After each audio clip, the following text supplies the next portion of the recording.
Guys, good morning. Thank you for joining. I'm sorry for joining a little bit late. I just had a little technical issue. We're going to today to just look at our weekly plan.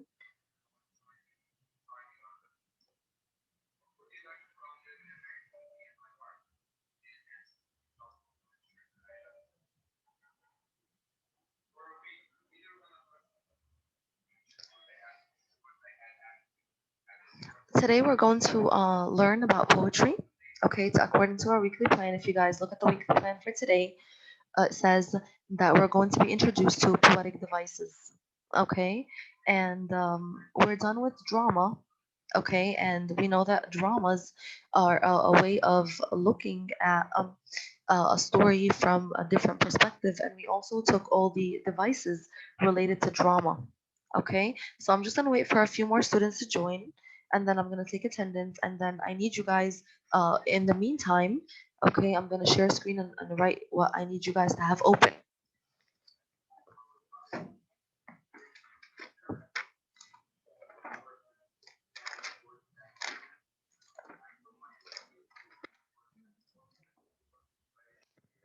I need you guys in your literature books to please have page 500 open.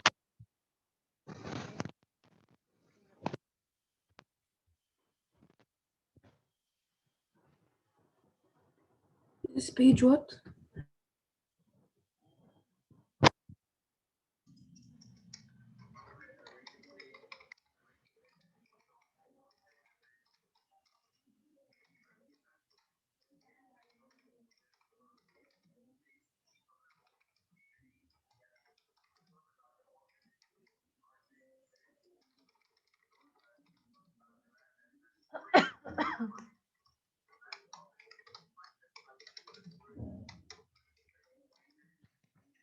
Okay, so we're gonna start on this page. I need you guys to have that ready and open.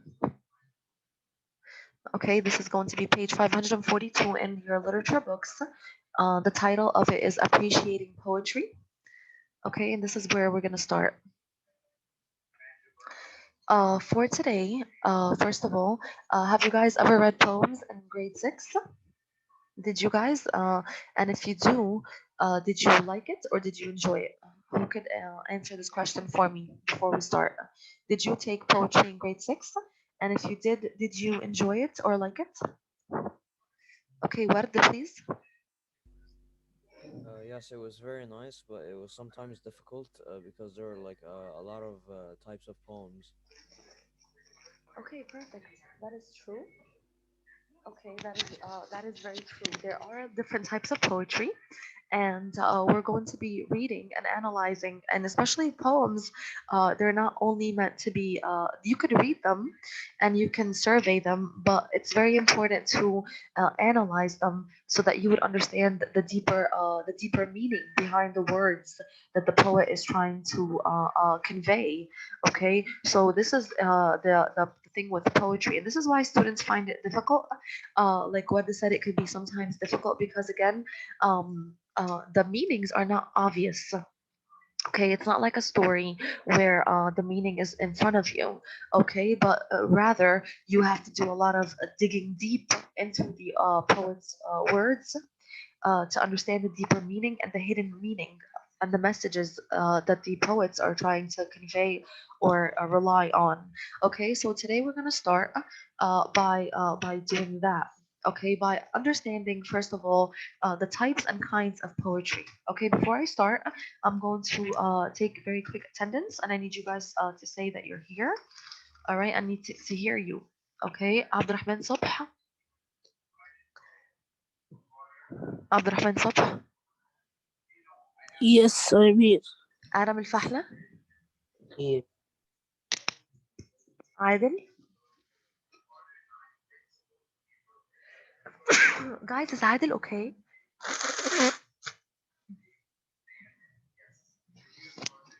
Okay, Adil is absent. How about Ahmed Sabir?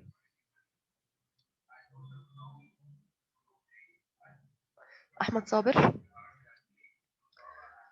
Okay, Ahmed Sabir is absent.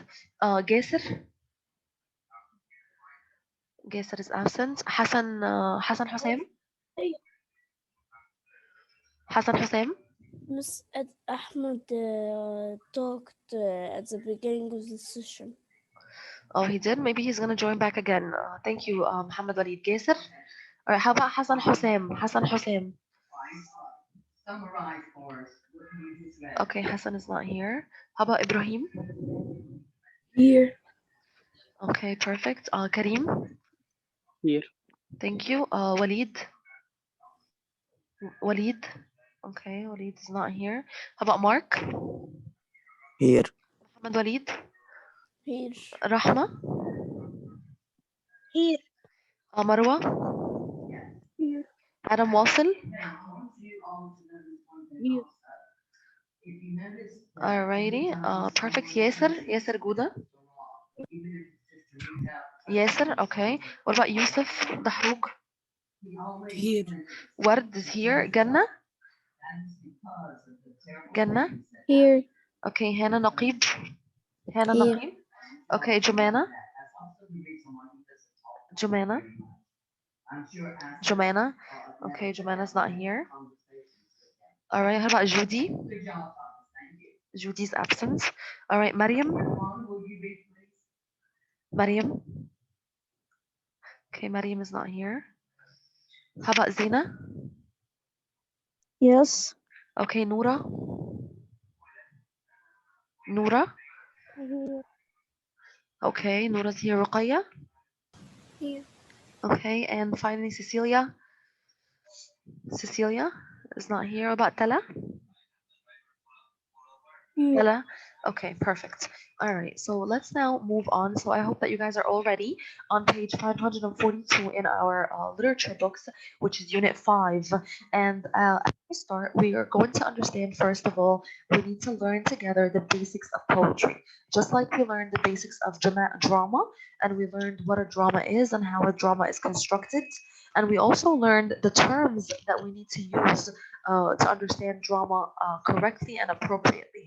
Okay, uh, and uh, and here we're gonna start off first by getting the basics down. Okay, getting the basics down. All right. So number one, we need to understand that how does a poem speak to you from the page? All right. Aside from its unique sound, a poem also conveys meaning through its form. So the first word that we need to understand is the word form. What is the word form? What does form mean?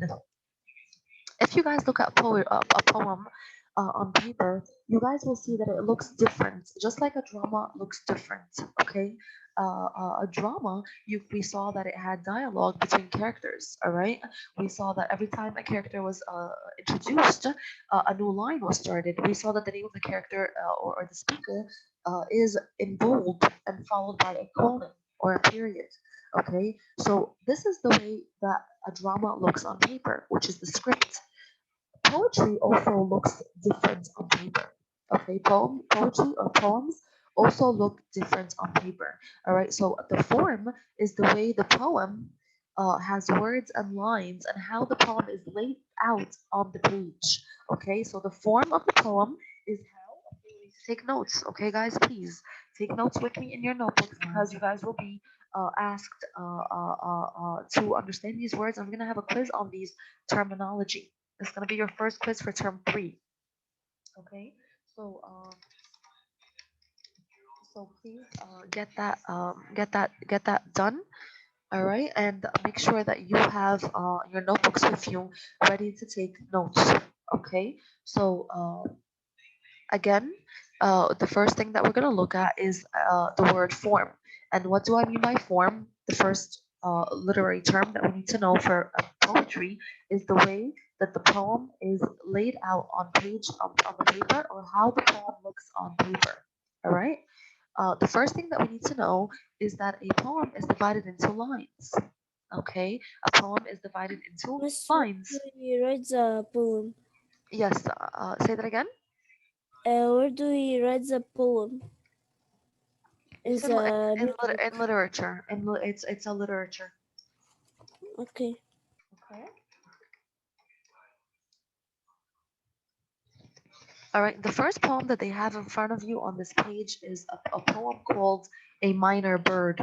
Okay, if you guys are looking in your textbook, there's a poem called A Minor Bird. All right, this is a poem by Robert Frost. Okay, so I'm going to share screen with you so that first of all, I'm going to write definition of form and that we need to put it in our notebooks. The form of a poem is how the words and lines are laid out on the page. Okay.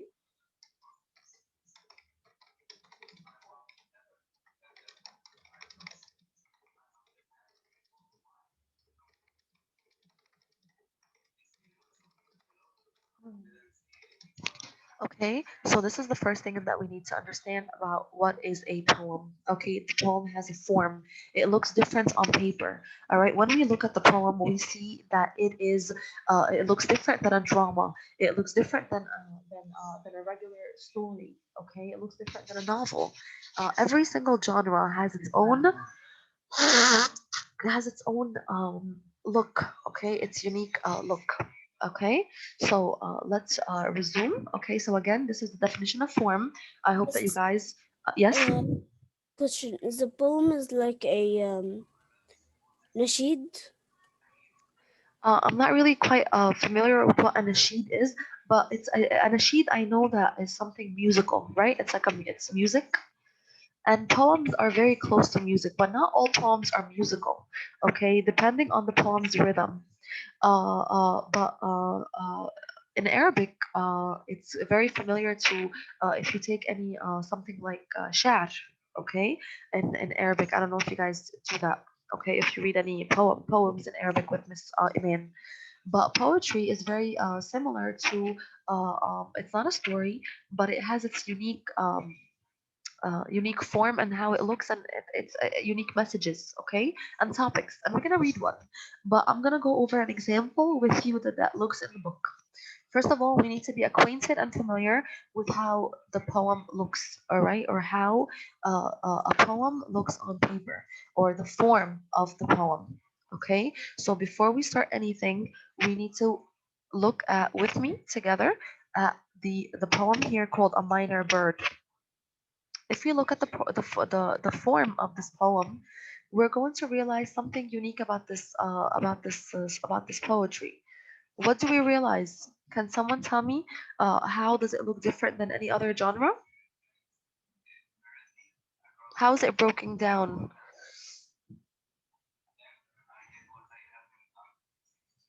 It's I see that it's a short story because it's like two lines and a big space between another two lines. Okay, good. So here it says, I have wished a bird would fly away and not sing by my house all day.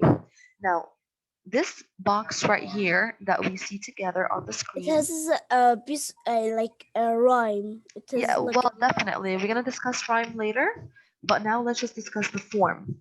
Now, when you count the lines in the novel, the poem, we need to understand first of all that a poem is divided into lines. Okay, I have wished a bird would fly away. This would be line one. Okay, I am not sing by my house all day. That would be line two. Okay, have clapped my hands at him from the door. This is line three.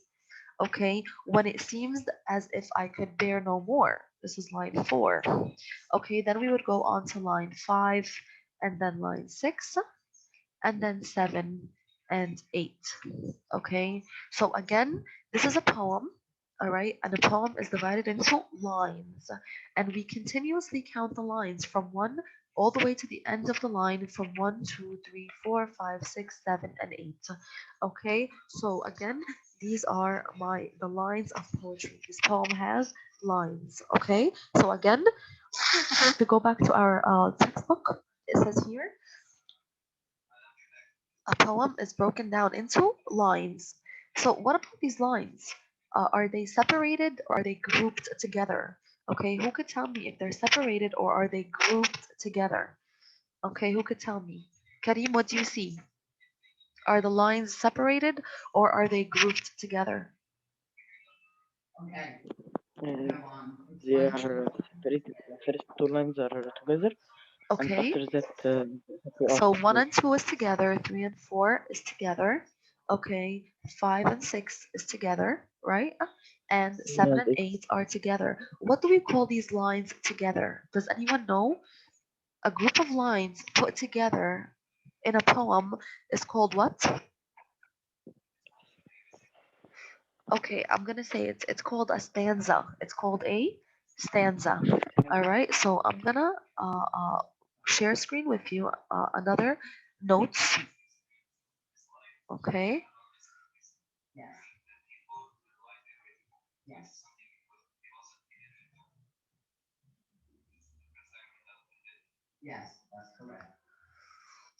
Okay, so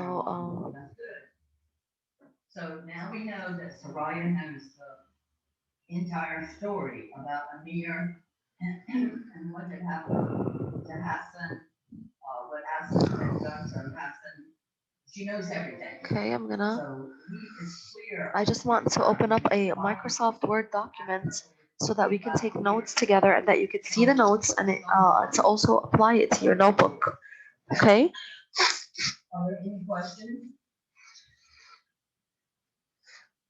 Okay, so I'm just waiting for this to open.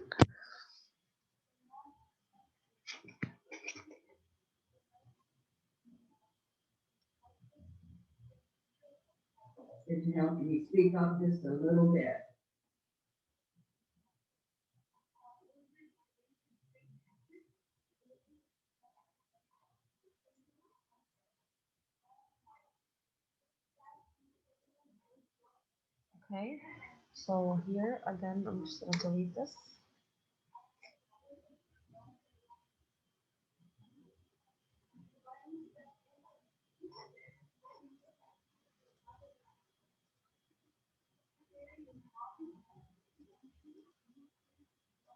Computer is super slow. Sorry, guys.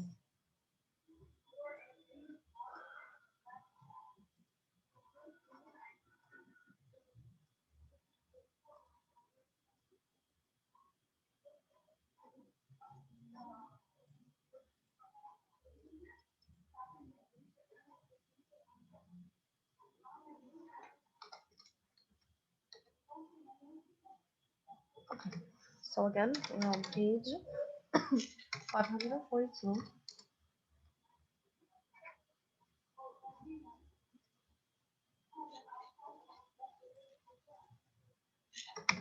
Appreciating poetry. Okay, some notes together. The first word that we need to know is the word form. Okay, and I'm doing this because I don't want you guys to get nervous from poetry. Okay, we're gonna take it one step at a time together. The first word we need to understand is the word form, and the form refers to the way poems, words, and lines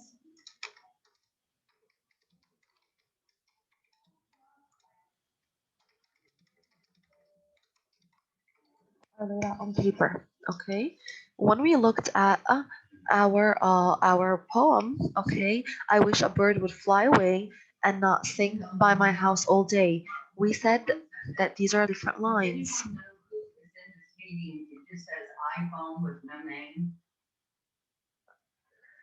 Okay, so this here again is divided in two stanzas. So we need to understand that again, poem is broken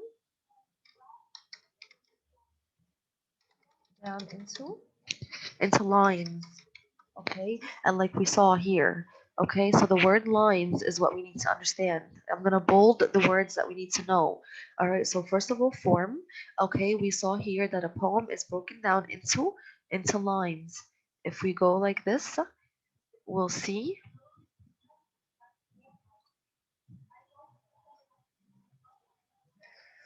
Okay, right here, I'm going to paste it.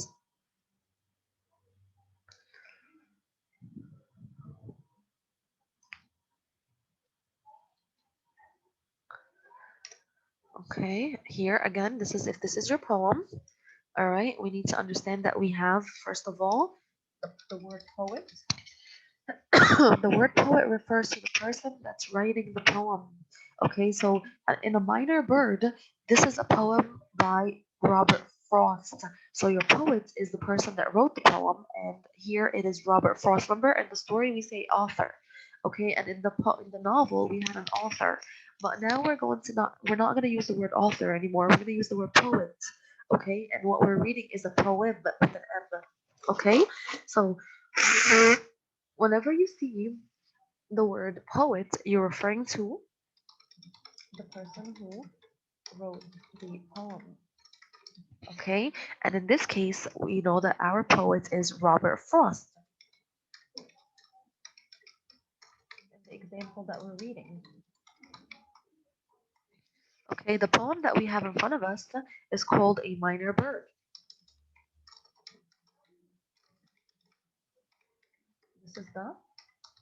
This is here the name of the poem. Okay, so again, we see I have wished a bird would fly away and not sing by my house all day. Again, I'm going to make those yellow. Okay, line 1 and line number 2. Together they make a stanza. Why do they make a stanza? Because again, these lines are arranged together in one group. Okay, so again, a poem is divided into lines. Okay, and this is the poet, and we need to know our first word. Okay, our lines. Okay, lines arranged together in a group is called a stanza. It's called a stanza.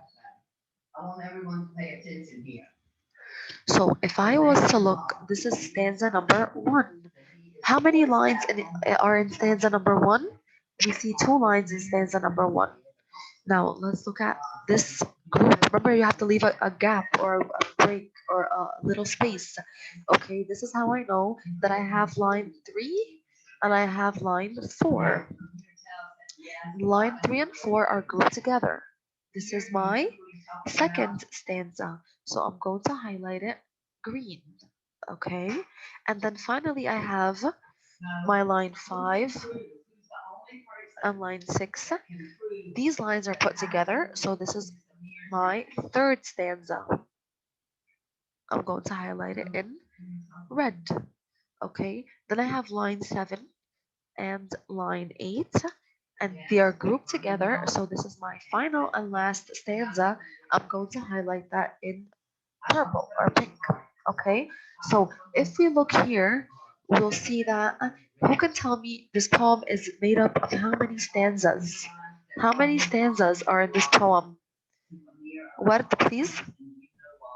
4 stanzas. Good job. Okay, we have 1, 2, 3, 4. 4 stanzas. Okay, and what is a stanza? Again, it's lines grouped together, and then we would see a line division or a break to separate them from the next stanza. How many lines in total is this poem? Tahrug, Yusuf. Yusuf Tahrug, how many lines together, all together, is this poem? 6, Okay, let's look at it again. 8. Okay, good job. All right, it's a total of 8 lines. And again, we know that this is a poem.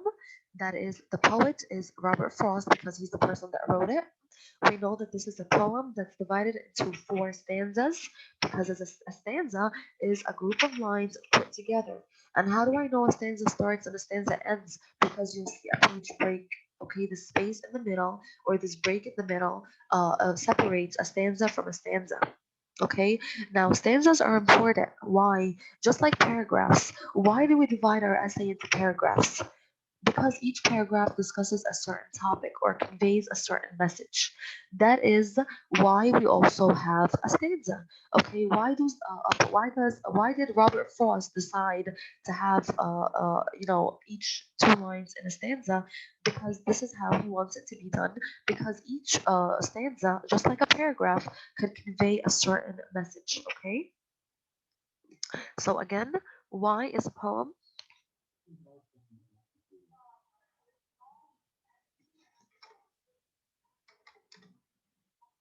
Why are lines divided into stanzas? Why are our lines divided into stanzas? Again, just like the paragraph, okay? Because each stanza conveys a certain message. Okay, just like a paragraph. All right, we need to know that we need to understand why why are they divided? Okay, why do we need it? Because a poet wants to deliver a certain message through every stanza. Okay, now the next thing that we're going to discuss is that we have two types of poetry. All right, we have many kinds of poetry, but poetry is usually divided into either traditional poetry or free verse. Okay, so again, two kinds of poem structures. All right, and they are, this is our sixth piece of notes that we need to understand. We have two kinds of poem structures. Okay, we can have the first type is a traditional. All right, and we need to understand that the word traditional poetry is there's another word for it. They either call it traditional or we can call it structured. Okay, so we can call traditional poetry or we can call it structured poetry. Okay, now what is the difference between traditional or structured poetry and free verse? Okay, by looking at the word free verse poetry, what can we tell? Which one do you think is going to follow rules? Is traditional poetry going to follow rules or free verse poetry going to follow rules? Traditional. Exactly. Good job, Ya Abdurrahman. It is the traditional. And what is another word for traditional poetry we said? Structure. Structured. Good job. Excuse me. Okay, so traditional poetry, I'm going to put in parentheses here that it's also called structured poetry. Okay, and if we read, okay, we're gonna see that traditional poetry or structured poetry must follow fixed rules. Okay, so if, for example, if I tell Werd I want him to write a haiku, okay, and we're gonna take some structured poetry, but we're gonna also read a free verse, and the first poem that we're gonna read actually is a free verse.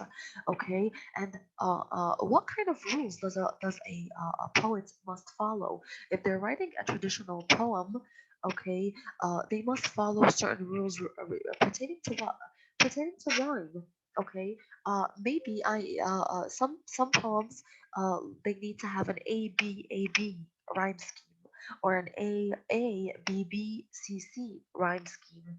So traditional poetry, here we see restrictions. And who's restricted? The poet. Okay, the poet is restricted to following a certain number of fixed rules. And these rules could be like what, for instance, a certain number of lines. Okay, like there are certain poems that must have 7 lines. Okay, a certain rhyme scheme or a certain rhythm. Okay, so if your poem does not have to follow rules and you choose this, you would be writing a free verse. A free verse, the poet can write in whatever way he or she wants to write. Okay, you can have rhyme, you cannot have rhyme, you can have a slow rhythm, fast rhythm. It's up to you. Okay, so what did you have something to say, please? Yes, I just want to say that a haiku consists of 3 lines. The first and third is 5 syllables, and the second is 7 syllables.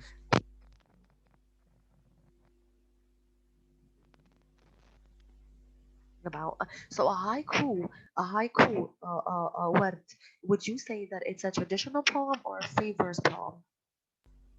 Traditional poem. Good job. It's a traditional kind of structure. Okay, why? Because again, it is following, and the poet must obey these restrictions or these rules. Like you said, the first line and the second and the third line has to have a total of 7 syllables, correct? And a certain. Okay, so again, this is what we're going to put in our notes. Okay, so number one, we're going to put the definition of a structured poem.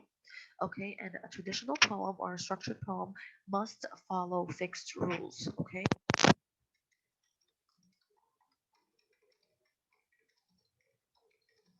Okay. It can have a specific line.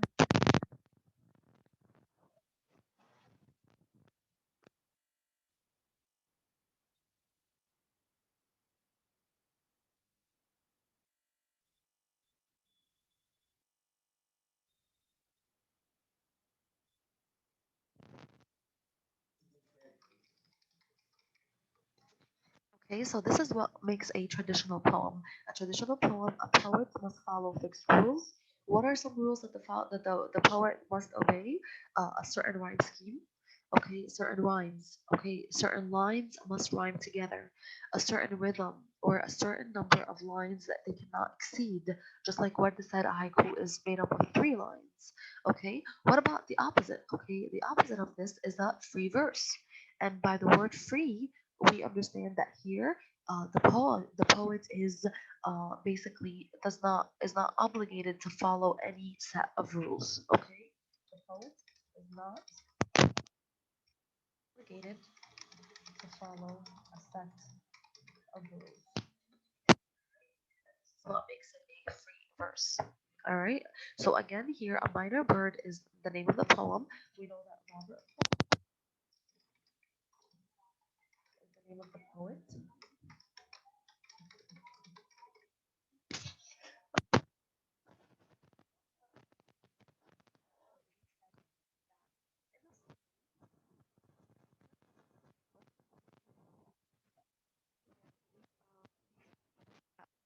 Story, for example, when you read a story, for example, guys, we said that we can have an author, but we can also have a narrator.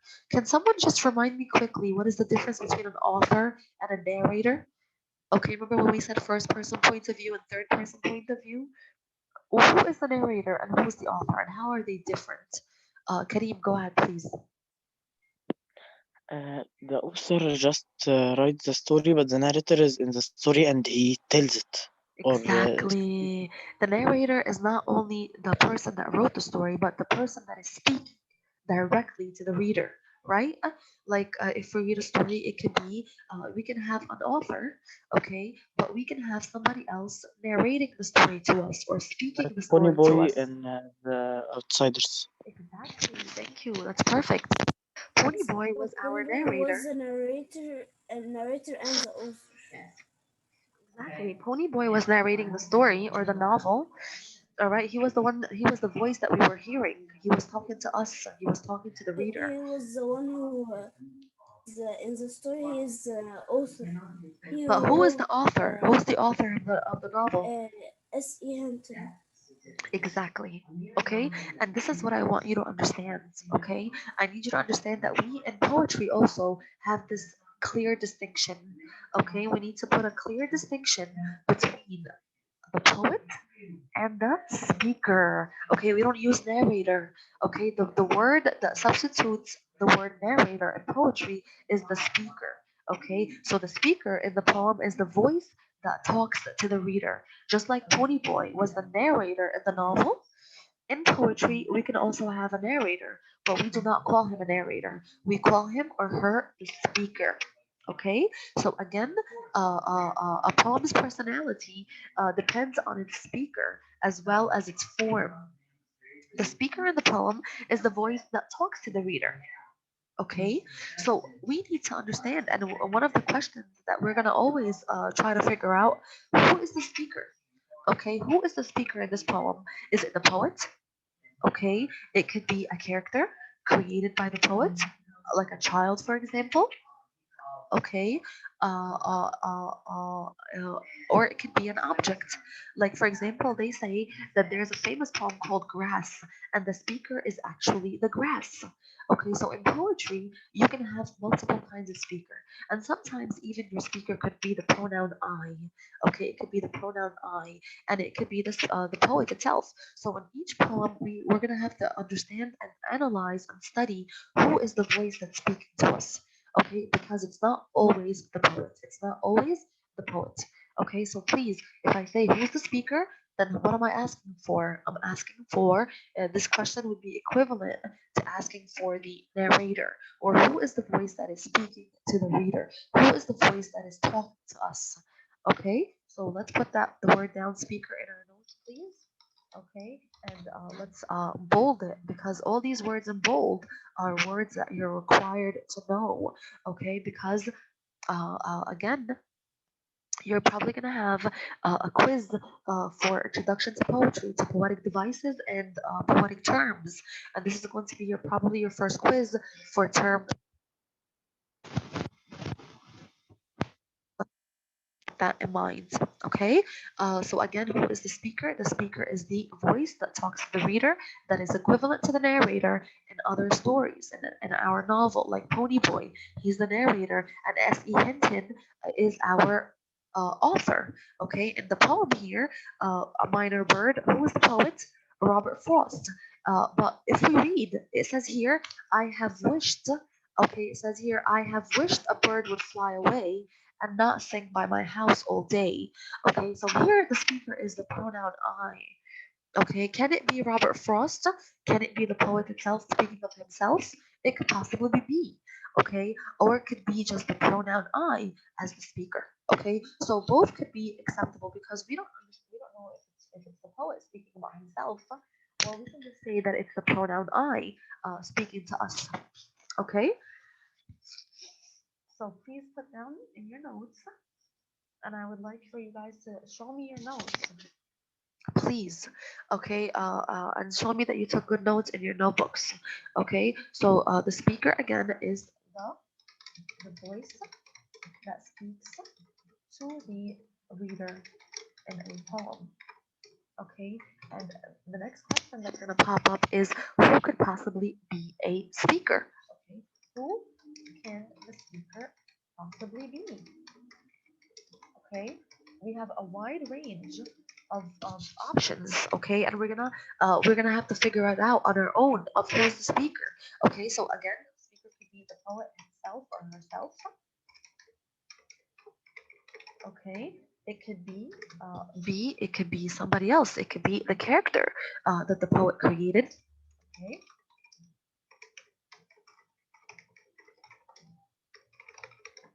and C, it could be an object. Okay, we can even have an animal speak. Okay, like a cricket. We're gonna read. I think in grade 8, there's a poem about a cricket, and the cricket speaks. Okay, so it could be an object.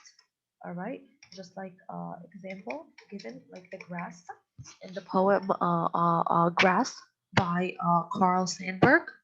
Okay, it could also be the pronoun I.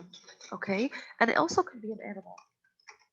Okay, so remember we have animals are characters also, and like in some stories that we read. Okay, so it's not very far from stories. Okay, but the terminology is different. So examine the elements of form and speaker in this traditional poem, and we looked at the poem, and we said we discussed the form.